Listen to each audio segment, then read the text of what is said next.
नमस्कार दोस्तों, एक बार फिर से आप सभी का स्वागत है। दोस्तों, आज के इस वीडियो में विज्ञान के टॉप 25 ऐसे महत्वपूर्ण प्रश्नों को देखेंगे जो बार बार एग्जाम में पूछे जाते हैं।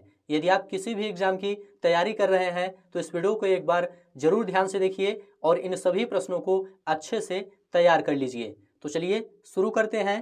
पहला प्रश्न है, पास्कल इकाई है। देखिए दोस्तों, पास्कल ये दाब की इकाई है। याद रखिएगा, दाब की एसआई इकाई पास्कल है। यहाँ पर सी ऑप्शन राइट है। और दोस्तों, वर्षा के दर की इकाई मिलीमीटर है। वर्षा के दर की इकाई मिलीमीटर है। और तापमान की एसआई इकाई केल्विन है। तापमान की एसआई इकाई केल्विन है। और आर्द्रता मापने के लिए हाइग्रोमीटर का प्रयोग किया जाता है। यहाँ पर सी ऑप्शन राइट है। अगला प्रश्न है, कार्य का मात्रक है। याद रखिएगा, कार्य का मात्रक जूल होता है। ये सभी प्रश्न दोस्तों बार बार एग्जाम में पूछे गए हैं, इसलिए आप लोग इन सभी प्रश्नों को अच्छे से याद कर लीजिए। और याद रखिएगा दोस्तों, न्यूटन जो है ये बल का मात्रक है। कार्य का मात्रक जूल होता है और न्यूटन जो है ये बल का मात्रक है। और वाट ये शक्ति की एसआई व्युत्पन्न इकाई है। और याद रखिएगा, बल की सीजीएस पद्धति में मात्रक डाइन होता है। बल की सीजीएस पद्धति में मात्रक क्या होता है? डाइन होता है। और बल की एसआई पद्धति में मात्रक न्यूटन होता है। चलिए आगे बढ़ते हैं। सूर्य की ऊर्जा उत्पन्न होती है। याद रखिएगा, सूर्य की ऊर्जा नाभिकीय संलयन द्वारा उत्पन्न होती है। ये सभी प्रश्न बार बार एग्जाम में पूछे जाते हैं। अगला प्रश्न है, तड़ित चालक के आविष्कारक हैं। याद रखिएगा, तड़ित चालक के आविष्कारक बेंजामिन फ्रैंकलिन हैं। यहाँ पर डी ऑप्शन राइट है, बेंजामिन फ्रैंकलिन। तड़ित चालक दोस्तों एक धातु की छड़ी होती है जो घरों पर लगाई जाती है या घरों को विद्युत से बचाती है। तड़ित चालक घरों को विद्युत से बचाती है। यहाँ पर डी ऑप्शन राइट है। सापेक्ष आर्द्रता मापी जाती है। देखिए दोस्तों, सापेक्ष आर्द्रता ये हाइग्रोमीटर से मापी जाती है। यहाँ पर ए ऑप्शन राइट है। वायुमंडल की आर्द्रता मापने के साधनों को आर्द्रता मापी या हाइग्रोमीटर कहा जाता है। अगला प्रश्न देखेंगे, आदर्श गैस की ऊर्जा निर्भर करती है। देखिए दोस्तों, आदर्श गैस की ऊर्जा ये मोल की संख्या पर निर्भर करती है। यहाँ पर सी ऑप्शन राइट है। यह प्रश्न कई बार एग्जाम में पूछा गया है। अगला प्रश्न है, पीतल में कौन कौन सी धातुएं होती हैं। याद रखिएगा, पीतल में तांबा एवं जस्ता धातुएं होती हैं। यहाँ पर बी ऑप्शन राइट है। अगला प्रश्न है, आनुवंशिकी के जनक वैज्ञानिक हैं। देखिए दोस्तों, आनुवंशिकी के जनक वैज्ञानिक ग्रेगर जॉन मेंडल हैं। यहाँ पर बी ऑप्शन राइट है। मेंडल ने मटर के पौधे पर अपना प्रयोग किया था। इसे भी आप लोग याद रखिएगा। अगला प्रश्न है, मानव शरीर में पाचन का अधिकांश भाग किस अंग में संपन्न होता है। तो याद रखिएगा, मानव शरीर में पाचन का अधिकांश भाग छोटी आंत में संपन्न होता है। यहाँ पर बी ऑप्शन राइट है। भोजन की पाचन क्रिया दोस्तों मुख से ही प्रारंभ हो जाती है। इसे भी आप लोग याद रखिएगा। लार किसके पाचन में सहायक होता है। याद रखिएगा, लार ये स्टार्च के पाचन में सहायक होता है। यहाँ पर ए ऑप्शन राइट है। अगला प्रश्न है, सेरेब्रम किससे संबंधित है। देखिए दोस्तों, सेरेब्रम ये मस्तिष्क से संबंधित है। यहाँ पर बी ऑप्शन राइट है। यह मस्तिष्क का सबसे बड़ा हिस्सा है। सेरेब्रम के कार्यों में सोच, स्मृति, ज्ञान आदि शामिल होते हैं। इसे आप लोग याद रखिएगा। अगला प्रश्न है, एक हार्स पावर कितने वाट के बराबर होता है। ये सभी प्रश्न बार बार एग्जाम में पूछे गए हैं, इसलिए आप लोग इन सभी प्रश्नों को अच्छे से तैयार कर लीजिए।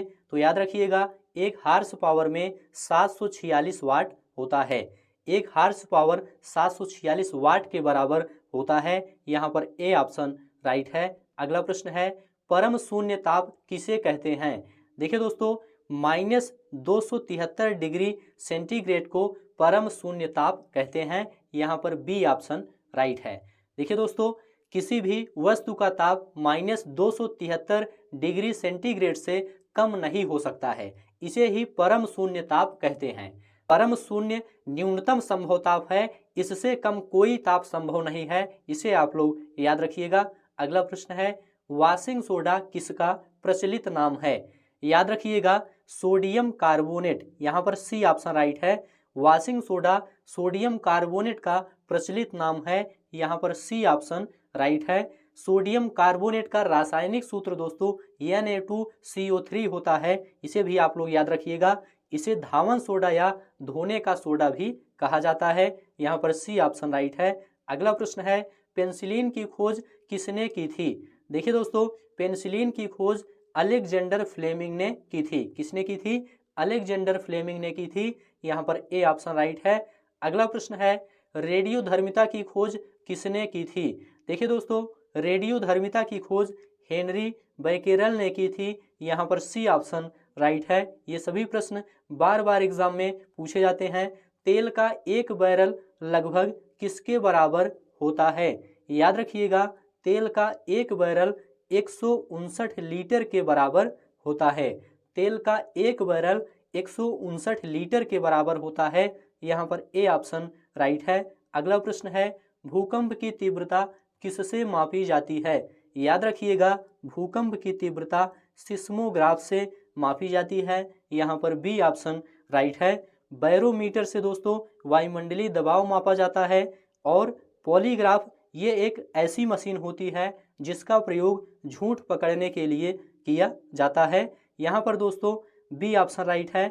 अगला प्रश्न है, कृष्ण छिद्र ब्लैक होल का सिद्धांत किसने दिया था? तो याद रखिएगा, कृष्ण छिद्र का सिद्धांत एस चंद्रशेखर ने दिया था, यहाँ पर ए ऑप्शन राइट है, एस चंद्रशेखर। अगला प्रश्न है, फाउंटेन पेन के आविष्कारक कौन थे? याद रखिएगा, फाउंटेन पेन के आविष्कारक वाटरमैन थे, यहाँ पर सी ऑप्शन राइट है। अगला प्रश्न है, न्यूट्रॉन की खोज किसने की थी? देखिए दोस्तों, न्यूट्रॉन की खोज चैडविक ने की थी, जेम्स चैडविक ने की थी, यहाँ पर ए ऑप्शन राइट है। याद रखिएगा, न्यूट्रॉन एक आवेश रहित मूलभूत कण है जो परमाणु के नाभिक में प्रोटॉन के साथ पाए जाते हैं, यहाँ पर आपका ए ऑप्शन राइट है। अगला प्रश्न है, बिजली के बल्ब का फिलामेंट किस तत्व से बना होता है? देखिए दोस्तों, बिजली के बल्ब का फिलामेंट टंगस्टन से बना होता है, यहाँ पर ए ऑप्शन राइट है। विद्युत बल्ब की खोज थॉमस एडिसन ने की थी, इसे भी आप लोग याद रखिएगा। अगला प्रश्न है, सोनार किसके द्वारा प्रयोग में लाया जाता है? याद रखिएगा, सोनार ये नौ संचालकों द्वारा प्रयोग में लाया जाता है, यहाँ पर सी ऑप्शन राइट है। महासागरों में डूबी हुई वस्तुओं की स्थिति जानने के लिए सोनार का प्रयोग नौ संचालकों द्वारा किया जाता है, यहाँ पर सी ऑप्शन राइट है। पारसेक इकाई है, देखिए दोस्तों, पारसेक दूरी की इकाई है, यहाँ पर डी ऑप्शन राइट है। पारसेक खगोल विज्ञान में उपयोग की जाने वाली दूरी की सबसे बड़ी व्यवहारिक इकाई है, यहाँ पर डी ऑप्शन राइट है। अगला प्रश्न है, निम्न में किस खनिज द्वारा लोहा प्राप्त किया जाता है? याद रखिएगा, हेमेटाइट द्वारा लोहा प्राप्त किया जाता है, यहाँ पर ए ऑप्शन राइट है। हेमेटाइट का सूत्र Fe2O3 है, हेमेटाइट का रासायनिक सूत्र Fe2O3 है, यह एक लौह अयस्क है, यहाँ पर ए ऑप्शन राइट है। तो इस प्रकार से आज की यह वीडियो यहीं पर समाप्त होती है। ये सभी प्रश्न बार बार एग्जाम में पूछे जाते हैं।